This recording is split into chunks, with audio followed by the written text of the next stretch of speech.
Hello students, most welcome of you all again in AG Physics channel. You know that our 8.1 exercise is going on. So simply this is question number 8 of our exercise, that is 8.1. Okay, given statement is 3 cot A equal to 4. Check whether this left hand side equal to right hand side. What will we do? By this relation, we will find out tangent A value, right? And put means tangent A value in this given left hand side. So simply that answer we will get. Same thing, by the help of this equation we will find out cos A and sin A. Will put here, then we will prove here left hand side equal to right hand side. तो simply come on, move according to the given statement. तो given statement क्या है? 3 cot A equal to 4. तो we can say cot A equal to 4/3, right? ये 3 इधर आएगा तो ये 4 के डिवाइड में चला जाएगा, तो we will get here cot A equal to 4/3. Okay, अब एक चीज़ सुनिए स्टूडेंट, अब हमें कौन कौन सी वैल्यू फाइंड आउट करनी है इसकी हेल्प से? हमें वैल्यू फाइंड आउट करनी है, एक तो हमें यहाँ से टेंजेंट ए फाइंड आउट करना है, दूसरा हमें कोस ए को निकालना है, और थर्ड हमें साइन ए फाइंड आउट करना है, राइट? अब इसको कैसे फाइंड आउट करेंगे? हमें उसी ट्रायंगल की हेल्प लेनी पड़ेगी जैसे हम पीछे अपनी एक्सरसाइज के ट्रिग्नोमेट्रिक रेशियो फाइंड आउट करते थे साइड की फॉर्म में, और हमारे रेशियो किस तरीके से होते थे देखिए स्टूडेंट. हम मान लेते हैं कि हमारे पास एक ट्रायंगल है, ये हमारा ट्रायंगल हमने ले लिया, ठीक है. अब इसने क्या बोला है कि हमें कोट ए गिवन है, कोट ए, तो हम ये एंगल ए ले लेते हैं, इसके कोरस्पॉन्डिंग सब चीज़ें हम सोल्व करने की कोशिश करेंगे. तो इस पॉइंट को हम बी मान लेते हैं और इस पॉइंट को हम सी मान लेते हैं. मतलब अब पॉइंट्स आप कोई भी मान सकते हो, इसको सी मान सकते हो, इसको बी मान सकते हो, कोई पर्टिकुलर कंडीशन नहीं है, राइट? अब इसने क्या बोला है कि cot A equal to 4/3 given है, तो we can say cot A equal to 4/3. तो वही हम इक्वेशन लिखेंगे, पंडित बद्री प्रसाद हर हर बोले वाले इक्वेशन, हर हर बोले, ठीक है. अब ऊपर से नीचे अगर हम लें तो हमारा ये रहेगा साइन, ये रहेगा हमारा कोस, और ये रहेगा टेन, और नीचे से ऊपर लें तो ये हमारा कोसिकेंट रहेगा, सीकेंट रहेगा, और ये क्या रहेगा? कोट रहेगा. कोट ए के कोरस्पॉन्डिंग हम फाइंड आउट कर रहे हैं, तो ए के सामने वाला एंगल हमारा ए के सामने वाली साइड हमारी परपेंडिकुलर होगी. ये हमारा 90 के सामने वाला हमारा हाइपो होता है, आप सब जानते हैं, ये हमारा बेस है, ठीक है. अब एक बात सुनिए स्टूडेंट, तो हमें कोट लेना है, तो कोट हमारा बेस अपॉन परपेंडिकुलर हो जाएगा उल्टा. तो हम कैसे लिखें? कोट ए हो जाएगा हमारा base upon perpendicular is equal to 4/3. अब बी के सामने वाला 4 है, पी के सामने वाला 3 है, तो we can say side will be in ratio form, means in proportionality. तो we can take here this value like this. तो B is equal to what? We can say that is 4K, और P value is equal to 3K. तो base we got here how much? That is 4K, and perpendicular is equal to 3K. अब इन दोनों की help से हम hypo की value निकालेंगे. तो हम लेंगे यहाँ पे पाइथागोरस प्रमेय थ्योरम का हेल्प लेंगे. इसमें क्या होता है हमारा? Hypo square is equal to base square plus perpendicular square. तो we can say h is equal to under root B square plus P square. जो वैल्यू गिवन है यहाँ पर पुट करिए, तो हमें क्या मिलेगा? बी का वैल्यू कितना गिवन है स्टूडेंट? बी का वैल्यू है हमारा यहाँ पर 4K इज गिवन, तो आप यहाँ पे इसकी वैल्यू 4K रखिए, और हमारा परपेंडिकुलर गिवन है 3K, तो इसकी वैल्यू 3K रखिए. ओके स्टूडेंट, अब हम इसको थोड़ा सा सोल्व करने की कोशिश करते हैं. ये हमारा होल का स्क्वायर है, तो इसको सोल्व करिए student. h is equal to what? तो this 4K square is equal to what? 16K square plus 3K square is equal to what? 9K square. Okay, तो अब देखिए कैसे करें इसको. जो हमारा ये 16 + 9 कितना हो जाएगा? 25K square. तो हमें यहाँ से मिला 5K, right? We will get here 5K. तो we can see here hypo value is equal to 5K, right? अब हमें साइड कौन कौन सी निकालनी है? हमें निकालना था यहाँ से टेंजेंट ए, कोस ए और साइन ए. तो टेंजेंट ए निकालते हैं. टेंजेंट ए क्या होता है मेरा? ऊपर से नीचे, टेंजेंट ए ऊपर से नीचे, perpendicular divide by base.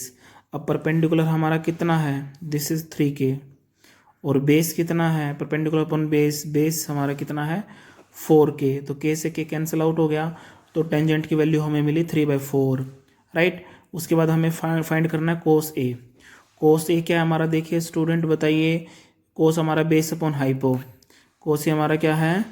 Base, ये हमारा क्या हो जाएगा? Base upon hypo. तो अब देखिए बेस कितना हमारा स्टूडेंट, बेस हमारा है 4k और हाइपो कितना हमारा 5k। तो k से k कैंसिल आउट, तो कोस ए का वैल्यू हमें कितना मिल गया बच्चों, कोस ए इज इक्वल टू 4/5। से यस और नो। उसके बाद हमें फाइंड आउट करना है साइन ए। साइन ए फाइंड आउट करिए। तो साइन ए हमारा क्या होता है, परपेंडिकुलर हाइपोटेन्यूज। परपेंडिकुलर कितना हमारा 3k अपॉन हाइपो कितना है हमारा 5k। के से के कैंसिल आउट हो जाएगा, तो हमें मिला 3/5। Which will get there 3/5। Okay, तो हमने अपनी वैल्यूज निकाली, टेंजेंट ए भी निकाल लिया हमने, कोस ए भी निकाला और साइन ए भी निकाला। तो अब हमें प्रूव करना है ये साइड इक्वल टू इस साइड के। तो हम इसको लिख लेते हैं लेफ्ट हैंड साइड पहले सोल्व करेंगे, फिर राइट हैंड साइड को सोल्व करेंगे। तो पहले हम अपनी वैल्यूज लिख लेते हैं जो हमें टेंजेंट की, मतलब जो जो वैल्यू हमने फाइंड आउट करी है, ठीक है। तो स्टूडेंट हमारी ये लेफ्ट हैंड साइड हमने यहाँ लिखी है, हमारी राइट हैंड साइड, और ये वैल्यू हमने अभी भी फाइंड आउट करी थी। ओके, तो टेंजेंट ये हमारा 3/4 था। तो पहले लेफ्ट हैंड साइड को सोल्व करने की कोशिश करते हैं। देखिए स्टूडेंट 1 माइनस एक स्टेप देखिए ध्यान से, टेंजेंट स्क्वायर ए को हम लिख सकते हैं टेंजेंट ए का होल स्क्वायर। अगर किसी को नहीं पता चल रहा पिछली वीडियो देखें तो आपको बिल्कुल क्लियर हो जाएगा। और टेंजेंट स्क्वायर ए को यहाँ पे भी हम क्या लिख सकते हैं, टेंजेंट ए होल स्क्वायर। अब इसको सोल्व करने की कोशिश करते हैं। तो ये क्या होगा 1 माइनस टेंजेंट ए की वैल्यू कितनी है student, this is 3/4 whole square. ये भी वैल्यू कितनी हो जाएगी 1 प्लस 3/4 होल। इसको सोल्व करने की कोशिश करते हैं, कितना आंसर हमारा, कितना आता आंसर देखते हैं। 3 का स्क्वायर कितना हो जाएगा 9 डिवाइड बाई 16, और ये कितना बनेगा तुम्हारा 1 प्लस 9 डिवाइड बाई 16। अब एलसीएम लीजिए, कितना आएगा यहाँ पे 16 माइनस 9 डिवाइड बाई 16। यहाँ पर भी सेम यही पॉइंट लगाएंगे, तो 16 प्लस 9 डिवाइड बाई 16। अब देखो 16 माइनस 9 कितना बचेगा हमारा स्टूडेंट बताइए, ये हमारा 7 आएगा डिवाइड बाई 16। 16 प्लस 9 होगा हमारा 25 और डिवाइड बाई 16। तो हम एक चीज़ जान ही रहे हैं, अगर हमारा a by B by C by D होता है तो हम क्या फॉर्मूला बनाते हैं, a into D divide by b into C. तो सेम यही है, a by B by C by D. तो हम इस पर वही पॉइंट लगाएंगे, तो 7 डिवाइड बाई 16, क्लियर, 7 इंटू 16 ना, देन 16 इंटू 25। तो ये से कैंसिल आउट हो गया, तो हमारी लेफ्ट हैंड साइड हमारी निकल गई 7 डिवाइड बाई 25। राइट, अब हम राइट हैंड साइड को सोल्व करने की कोशिश करते हैं। अभी राइट हैंड साइड में क्या मतलब हमारा पॉइंट गिवन और हम कैसे उसको सोल्व करते हैं। ओके स्टूडेंट, तो come on right hand side, तो वही स्टेप लगाएंगे उस पर। देखिए ये हमारा देखो कोस ए है, इसको हम ऐसे लिख सकते हैं फुल स्क्वायर फॉर्म में। साइन ए को भी हम फुल स्क्वायर लिख सकते हैं। अब हमारे पास कोस ए का वैल्यू भी और साइन ए का वैल्यू भी है, पुट करिए स्टूडेंट्स। तो 4/5 whole square minus, and this is equal to sine a square, means we can say this is 3/5 whole square. Then solve it. 4 square means what, 16, 5 square means 25, 3 square means 9, 5 square means 25. So we can say take LCM 25, तो 16 minus 9 और 60 minus 9 we will get, that is 7. So this is our right hand side. देखो we got here in previous that we can say left hand side 7/25 और this is 7/25 right hand side. So we can say left hand side is equal to right hand side. So we can say hence proved our given statement. Say yes or no, hence proved our given statement. This is our question number 9 of exercise 8.1. That is, in triangle ABC right angled at B, if tangent A is equal to 1/√3, find the value of sin A cos C plus cos A sin C. Second point is the cos A cos C minus sin A sin C. So first of all we will move according to the statement, that is in triangle ABC. So we will draw here triangle ABC right angled at B. So what will we do? Triangle, this is triangle, okay, means at B point it is right angled, clear, but another sides can be A and can be C, clear. मैंने आपको पहले भी बताया हुआ है कि जो आपका A पॉइंट है इसके सामने वाली साइड होती है, जो वो साइड आपकी परपेंडिकुलर होती है अगर आप A की कोरस्पॉन्डिंग फाइंड आउट कर रहे हैं। अगर आप C के कोरस्पॉन्डिंग फाइंड आउट कर रहे हैं तो आपकी ये वाली साइड, जो ये फ्रंट वाली साइड, ये परपेंडिकुलर हो जाएगी। तो पहले तो क्वेश्चन की डिमांड के according which things we have to find out, listen student. तो Sine A we have to find out. Clear? Second, cos A also we have to find out. यानी कि corresponding angle A we have to find out sin A and cos A. Second, we have to find out here sin C and cos C we have to find out. Say yes or no. So according to it we will move. So first of all we will use here the given condition. Tangent A is given. Tangent A is equal to 1 upon root 3. Right? So you can say these are the trigonometric ratio function. Clear? So what will we do? We will use this formula Pandit Badri Prasad Har Har Bole. Right? So up to down we can take perpendicular upon hypo. This will be sine, then cos, then tan. So tan theta, tan A is equal to what? Perpendicular upon base equal to 1 upon under root 3. Sides will be in ratio form. So we can say here, so we will get P is equal to what? P is equal to 1k and B is equal to root 3. Clear? So listen student, so we are doing corresponding angle, that is A na. So A, so this will be your perpendicular or this will be your base, and this side will be hypo, front side of 90 degree. Clear?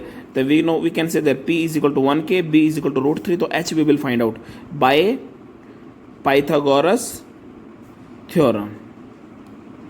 Clear? So what will we do? H is equal to what? Root of, we can say perpendicular square plus base square. Clear? A perpendicular is given how much? This is equal to 1k square whole square, or base is given, that is how much? Under 3k whole square. Solid. So we will get here what? 1k square means separate it na. We will get there 1k square, that is root 2 square cancel out 3, or k square we will get. Clear na? I told you so many times. So we can write this is root 3k whole square na. So we can write this one root 3 square and k square. So cancel out. So we can say this will be 3k square. Say yes or no. So 1k square plus 3k square, this is equal to 4k square. So we can say 2k. So hypo value is equal to 2k. Then you can find out whole function, means we can say perpendicular we have 1k, b under root 3 means base, right, root 3k. Clear na? And hypo is equal to, we can say that is 2k.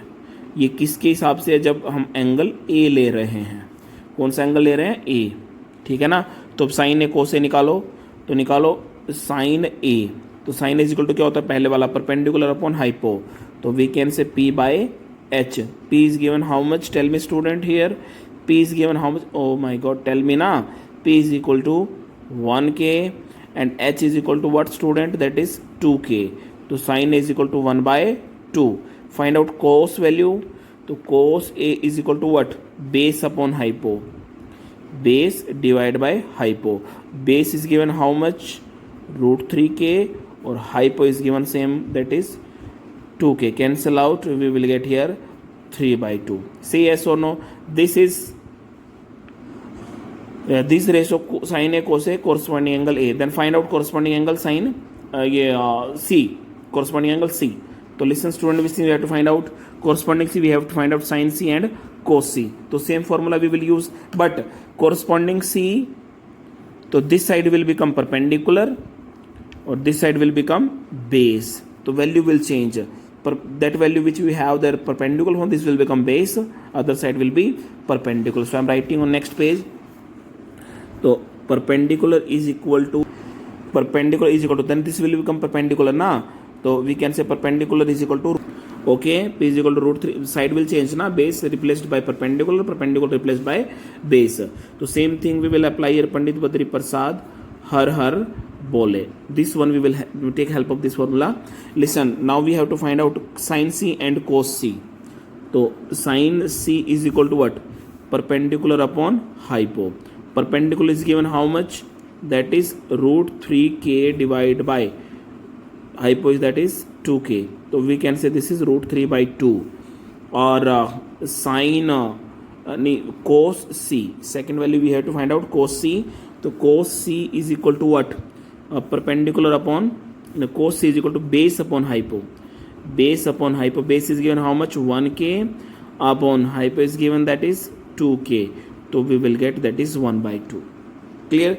The first point you can see in NCERT book, which we have to prove sin A and cos C plus cos A sin C. All those values which are given, I am writing here separately. Cos A, you can see in the back side, cos A is equal to root 3/2. Sin A is equal to 1/2. Here you can see sin C is equal to root 3/2 and cos C is equal to 1/2. Put all value here. So sin A is equal to 1/2. Cos C, this also 1/2. Cos A, this is root 3/2. This also root 3/2. Solve it. 1/2, 1/2, 1/4, root 3 square, cancel out root 2, 3. So we will get here 3 divided by 4. Take LCM. So 1 plus 3. So we can say 4 divided by 4 equal to 1. So this solution of first part we will get here only 1. Clear? Then solve here second part. Cos A cos C minus sin A sin C. Put here all values. Cos A is equal to root 3/2. Cos C. Cos C is equal to what? 1/2 minus sin A is equal to 1/2. Sin C is equal to root 3/2. So we will get here root 3 divided by 4. Root 3 divided by 4 cancel out, then equal to 0. So this is the result of second part. Means sin cos C minus sin A sin C equal to 0. So this is our question number 9. Then come on next question, that is question number 10. This is our next question, question number 10. This question is very very important, can come in the exam. So listen carefully student. Paper will set from NCERT only. So listen carefully. In triangle PQR, right angled at Q point. Clear? So PR plus QR is equal to 25 centimeter is given. PQ is equal to 5 centimeter given. So determine other trigonometric ratio like that sin P, cos P and tangent P. So first of all we will draw here diagram. So listen student. This is our right angle triangle. Clear? So we can say at Q point it is 90 degree. At Q point it is 90 degree. Other points you can take anything. Clear? So this point can be P or this point can be R. Say yes or no. Clear? So all those sides which are given, to write here according to the given statement of PQ is given 5 centimeter. PQ is given, that is how much? 5 centimeter. Or PR plus QR is equal to given 25 centimeter. Later we will talk about it. First of all we are talking about which corresponding which angle we have to find out. Sin P, cos P and tan P. So you can see this is, he is asking about this angle. So front side perpendicular. So perpendicular is given. So this is hypo. We don't have their hypo value. So given condition is there what? Given condition. What is the given condition? PR plus QR equal to 25 centimeter. Clear? So simply we will apply Pythagoras Promet theorem on it. Means all question we can solve by the help of Pythagoras Promet theorem. Then apply Pythagoras Promet theorem. So we can say PR is equal to PQ plus, tell me na, QR. PR is equal to PQ plus QR. Say yes or no student. Say yes or no. One thing listen. So we can say this is PR is equal to what? PQ. P2Q is given what? P2Q is given what? How much? 5. So this square you will take. So we can say PR whole square is equal to PQ is given how much? Tell me na. That is 5 square. And QR not given na. Then find out this by the help of this equation QR value. Find out QR is equal to what? 25 minus PR. Say yes or no. Then put here at this point. The QR value is given how much? 25 minus PR whole square. Say yes or no. Open this square. This is identity. So we can say PR square this is 25 plus a square, clear, plus b square minus 2 into a into b. Say yes or no. Then write here PR whole square equal to what? 25. 25 square how much? This will be 625 plus PR whole square. So this 25 to ja, this equal to 50 PR. Say yes or no. So what will we do? Take this PR sides in one side. So we can say PR whole square. This will come in this side, become what? PR whole square. This also square, or 50R become plus PR. Clear. This become 25 plus 62, 625. This will become 650. So this cancel out. So we can say PR is equal to 650 upon 50. Say yes or no. So we can cancel out 0 to 0. 5 1 ja, 5 3 ja. So PR is equal to 13 centimeter. Clear. So we know that QR is equal to what? 25 minus PR. So we can say QR is equal to 25 minus 13. So we will get here 12 centimeter. Then now we go to all sides. Now PR is what? PR is what? Hypo. So H is equal to 13 centimeter. Clear. PQ is what? Perpendicular. Perpendicular is equal to 5 centimeter. Then third side, that is QR is equal to base. Base is equal to 12 centimeter. Then find out all other sides. So we have to find out here what? Sin P, cos P, tan P na. So P we will take. So this will be perpendicular. Then find out sin P, cos P, tan P. So we will find out here. So Pandit Badri Prasad har bole. Right. So sin P is equal to what? Tell me na. Perpendicular upon hypo. Perpendicular is given how much? That is 5. Hypo is given 13. So we can say 5 by 13. Then find out cos P. Cos P is equal to what? Base upon hypo. Base upon hypo. Base is given how much? 12. Hypo is given 13. Clear? Tangent P is equal to what? Perpendicular by base. Perpendicular is given 5. Base is given 12. So these are the ratios in the form of sine, cos and tangent with angle P. Clear, student? Any doubt? The last question of it, they are for finding true and false. So I am showing in the book. So see, student,